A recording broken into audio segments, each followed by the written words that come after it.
Now at 6, investigators are searching a Piedmont home where Erica Parsons lived before she disappeared nearly 2 years ago. Also tonight, The tourism in our area.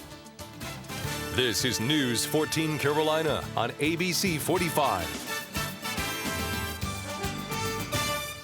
thank you for joining us tonight. I'm Sharon Stone. Those stories are coming right up, but first at 6, meteorologist Bob Child is here with the first check of your weather on the One's forecast. Bob, it felt so nice and so cool today. It did, and I tell you what, wait till you see tomorrow morning, Sharon, because we got a lot of changes to talk about coming up, Sharon. All right, see you then. Thank you, Bob.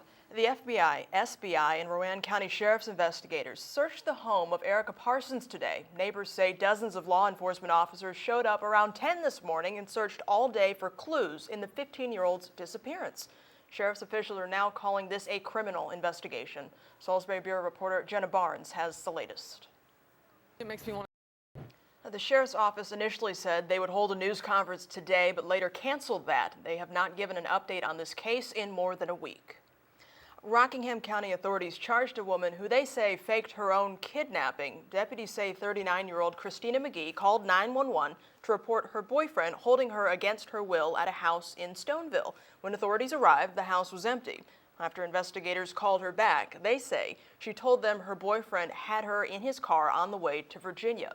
Deputies eventually stopped her boyfriend, who was returning from a trip to Virginia and knew nothing about the kidnapping report. The deputies later found McGee at a motel in Eden, where they say she admitted to making up the whole story. She's now in jail on a charge of resisting, obstructing, and delaying officers. Educators across North Carolina are rallying against the state's new budget and cuts to higher pay for teachers with a master's degree.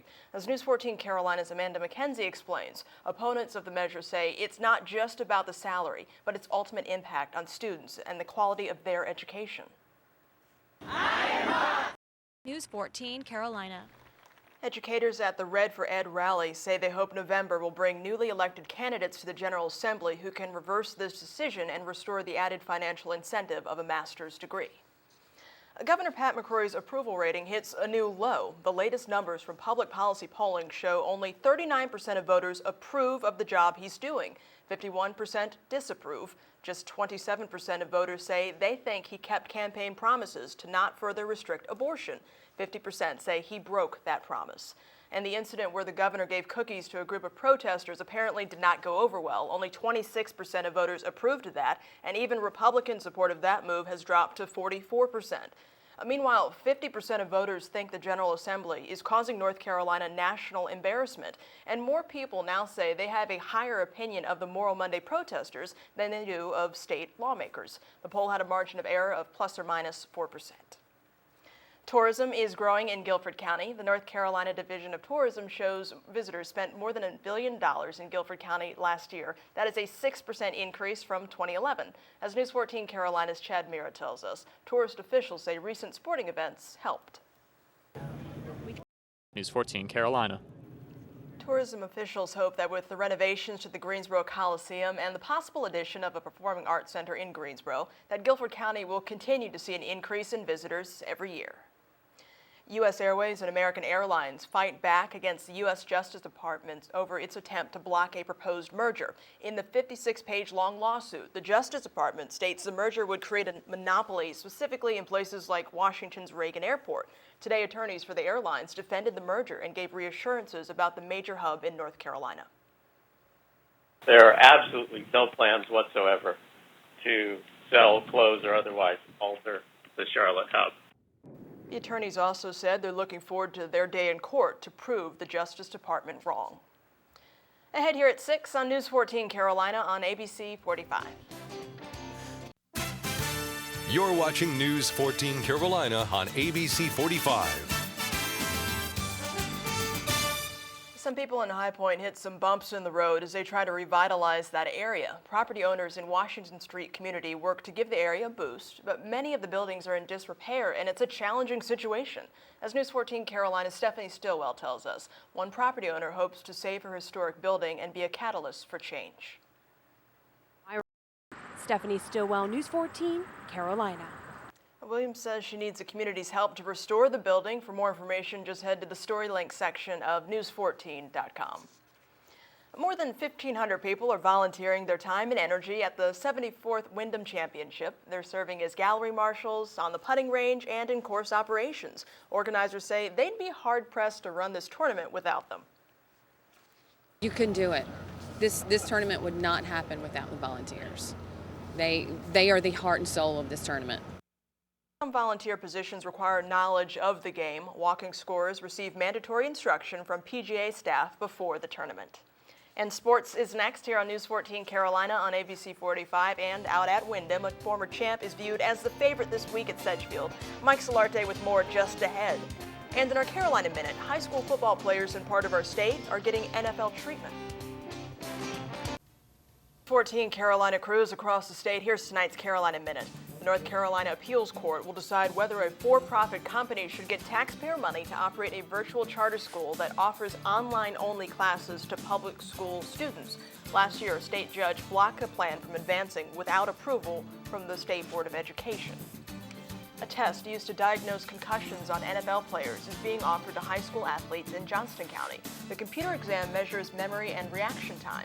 Advanced Physical Therapy of Smithfield offered the test free of charge. The center's director tells us he hopes other schools will get on board to reduce the risk of concussions in the future.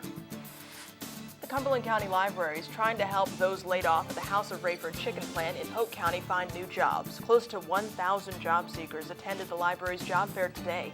More than 900 people were laid off last month when the House of Rayford closed. More on these and other stories from around the state is available anytime on News 14 Carolina on Time Warner Cable.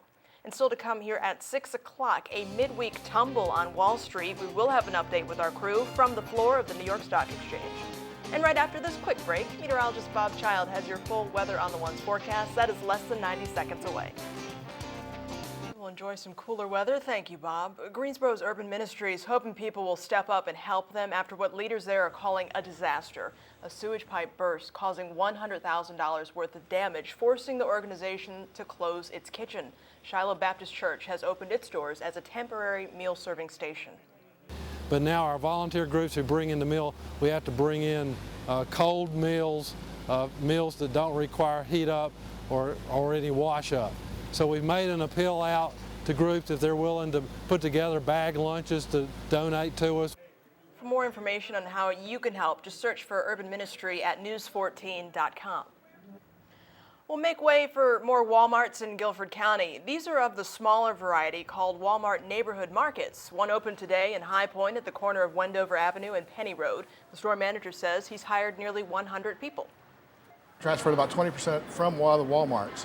So about 80% of our staff are new hires off the street coming into this format here. Another neighborhood Walmart opens August 28th in Greensboro on High Point Road. A disappointing Wednesday for the markets. Let's get the latest on the economy now from our team on Wall Street.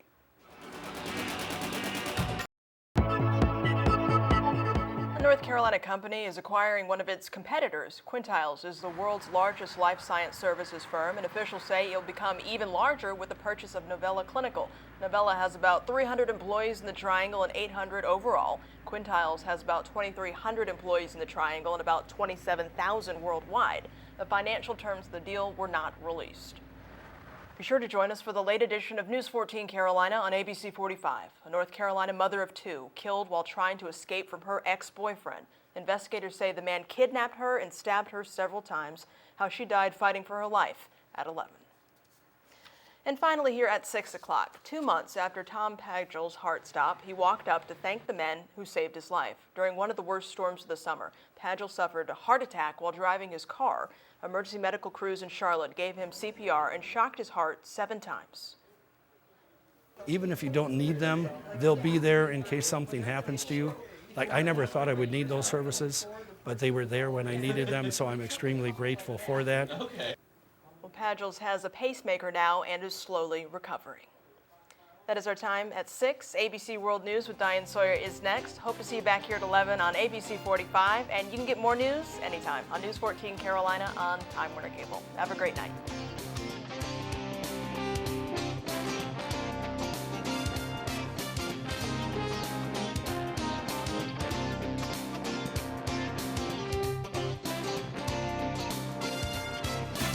This has been a presentation of News 14 Carolina on ABC 45.